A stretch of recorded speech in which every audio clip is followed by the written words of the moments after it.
Hello student, welcome back to my YouTube channel. आज हम बच्चों वर्कशीट नंबर 11 करने वाले हैं। ये आपकी वर्कशीट छठी क्लास की वर्कशीट है। इसमें बच्चों जो हमारा चैप्टर चल रहा है वो है आपका हमारे अतीत। ये आपकी 2 नवंबर की वर्कशीट है। तो बच्चों आपका नवंबर आ चुका है, तो अपनी मेहनत करनी आप आज जल्दी से स्टार्ट कर दो। और मेरी वीडियो को इतना प्यार देने के लिए सब बच्चों को बहुत बहुत शुक्रिया। ऐसे ही मेरी वीडियो को प्यार देते रहें और इसे देखते रहें। यहाँ बच्चे आपको अपना नाम लिखना है, यहाँ पे क्लास टीचर का नाम लिखना है। तो आइए हम फटाफट चैप्टर स्टार्ट करते हैं। आरंभिक मानव के बारे में जानकारी। तो हमें आरंभिक मानव के बारे में जानकारी कैसे कैसे मिलती है, किस किस प्रूफ से मिलती है, क्या क्या ऐसी चीज़ें पाई जाती हैं जिससे हमें आरंभिक मानव की जानकारी मिलती है। तो आइए हम देखते हैं। पुरातत्वविदों को मिली वस्तुओं के आधार पर यह जानकारी मिलती है।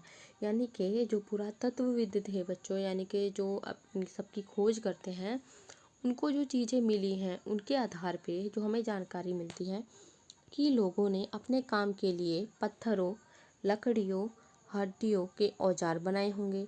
यानी कि जो उन लोगों ने खोज की उनको जो उन्हें चीज़ें मिली, उन्हें पता चला कि लोगों ने पत्थरों, लकड़ियों और हड्डियों के औजार बनाए होंगे। इनका प्रयोग फल फूल काटने, हड्डियों और मांस काटने तथा पेड़ों की छाल व जानवरों की खाल उतारने एवं लकड़ियां काटने के लिए किया जाता था। यानी कि इनका प्रयोग किस में करते थे बच्चों? देखो किस में करते थे वो। फल फूल काटने के लिए जैसे हम चाकू का इस्तेमाल करते हैं, वैसे इन औजारों का इस्तेमाल करते थे। हड्डी और मांस काटने के लिए ये भी इन औजारों का इस्तेमाल करते थे। जो औजार या तो पत्थर से, कोई पत्थर अगर हम बहुत नोकीला पत्थर हो तो उससे हम आराम से यूज़ कर सकते हैं। जैसे लकड़ियाँ हो गई, हड्डी वगैरह से बना लेते थे ये लोग। तो ये खाल, देखो ये क्या करते थे, पेड़ों से जो छाल उतारी जाती है और जानवर की खाल उतारने के लिए इसका यूज़ करते थे।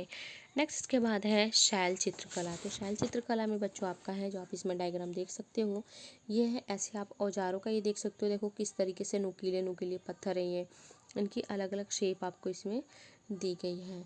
तो शैल चित्रकला में बच्चों आपका यही है, जिन गुफाओं में लोग रहते थे उनमें से कुछ की दीवारों पर चित्र मिलते हैं।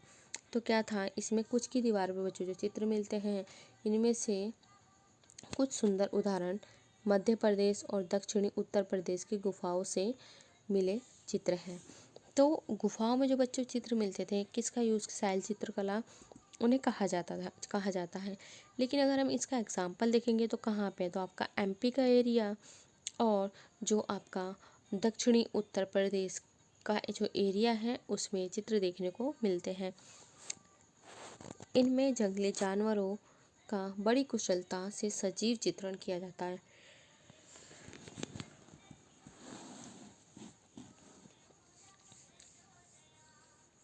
बच्चों जो इसमें जो जंगली जानवर है, जंगली जानवर को बिल्कुल जो सजीव यानी कि जीता जागता जो एक है, उस तरीके से चित्रण किया जाता है। जैसे आप देख सकते हो, ये एक जानवर जा रहा है, यहाँ काफ़ी सारे लोग हैं, ये कुछ अपने हाथ में बलून टाइप का कुछ लेके जा रहा है। इसे अगर हम जूम करके देखेंगे तो ऐसा लग रहा है कुछ ये एक्टिविटी कर रहे हैं, या तो इसके आसपास, जानवर के आसपास कुछ ना कुछ एक्टिविटी कर रहे हैं। तो क्या है, एक सजीव चित्र का ये दर्शाता है। नेक्स्ट है पुरा स्थल। तो पुरा स्थल क्या होता है आपको पता होना चाहिए। पुरा स्थल उस स्थान को कहते हैं जहाँ औजारों, बर्तन और इमारतों जैसी वस्तुओं के अवशेष मिलते हैं। ऐसी वस्तुओं का निर्माण लोगों ने अपने काम के लिए किया था और बाद में वे उन्हें वहीं छोड़ गए। तो पूरा स्थल बच्चों वही होते हैं जहाँ औजार, जैसे आपके घर में औजार पाए जाते हैं वो, बर्तन जैसे आपके घर में जो बर्तन पाए जाते हैं, और इमारतों जैसी वस्तुओं के अवशेष मिलते हैं। ऐसी वस्तुओं का निर्माण लोगों ने अपने काम के लिए किया था। तो आपको क्लियर होगा कि इनका निर्माण अपने काम के लिए हुआ था और बाद में वो क्या हुआ, वो लोगों ने वहीं पे छोड़ के चले गए। फिर उसके बाद बच्चों क्या होता है, ज़मीन के ऊपर या अंदर, कभी कभी समुद्र में, नदी में, तल में भी पाए जाते हैं। जब लोग वहाँ पे छोड़ के चले गए काफ़ी हजारों सालों में, वहाँ क्या हुआ होगा, एकदम से हाँ धीरे धीरे दबते दबते नीचे, ज़मीन के नीचे मिलते हैं। नहीं तो कुछ अगर समुद्र का एरिया है तो कुछ वहाँ मिलेंगे। मतलब अलग अलग जगह जैसे जैसे खोज हुई वहाँ वहाँ से पुरा स्थल जो है हमें चीज़ें प्राप्त हुई। जहाँ से हमें दबी हुई जो चीज़ें थी, कौन कौन सी औजार, बर्तन, इमारत जो प्राप्त हुई हैं, उसे ही पुरा स्थल कह दिया गया। मान लो आपका जो एरिया है, आप जिस एरिया में रहते हो वहाँ पे एकदम से अगर खुदाई हो, खुदाई करने से आपको पता चलता है कि हाँ तो देखो बहुत पुरानी पुरानी जो पूरे इतिहास में पहले आरंभिक मानव इस्तेमाल करता था वो वाली चीज़ें हमारे यहाँ पाई गई हैं, तो आपका जो आपकी जगह है वो क्या कहलाएगी, पुरा स्थल कहलाएगी। आपकी खोज में यही है कि पुरा स्थल कुरनूल गुफा में राख के अवशेष मिलते हैं। ये आपका इम्पॉर्टेंट है कि राख के अवशेष कहाँ मिलते हैं, तो कुरनूल गुफा में मिलते हैं। इसके आधार पे हम कह सकते हैं कि आरंभिक लोग आग जलाना सीख गए थे।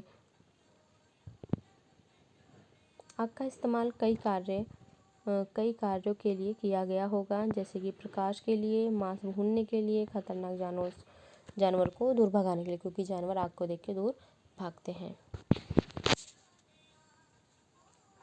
ठीक है बच्चों, तो इसके वर्कशीट में आपका इतना ही था। हम इसके आपके फटाफट आंसर्स कर लेते हैं। तो आंसर्स बच्चों मैं आपको इस वर्कशीट में निशान लगा दूंगी ताकि आपको कोई भी प्रॉब्लम ना हो। यहाँ से आप क्वेश्चन नोट करें, उसके बाद हम आंसर करते हैं। आपका फर्स्ट क्वेश्चन है, खाद्य संग्राहक के औजार किस चीज़ के बने होते। तो खाद्य संग्राहक के जो बच्चों औजार थे, ये आपके देखो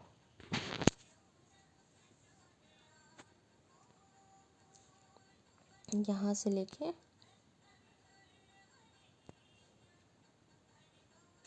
यहाँ तक आपको लिखना है। आंसर आपका फर्स्ट है, ठीक है। आप इसे ऐसे लिखोगे कि खाद्य संग्राहक के औजार, यहाँ तक लिखने के बाद आप यहाँ पे आओगे कि अब यहाँ से लिखो पत्थरों, लकड़ियों और हड्डियों के औजार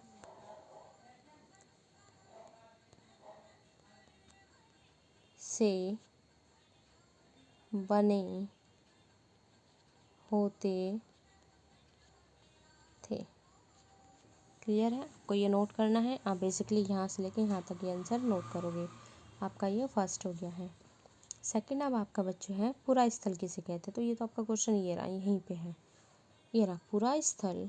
आपका सेकंड है, सेकंड लिख लो। दूसरा, पुरा स्थल उस स्थान को कहते हैं जहाँ औजारों, बर्तनों, इमारतों जैसी वस्तुओं के अवशेष मिलते हैं। बस ये आपका कंप्लीट हो गया। तो आपका जो ऑप्शन नंबर है ये सेकंड है। आरंभिक लोग आग का उपयोग किन कार्यों के लिए करते होंगे।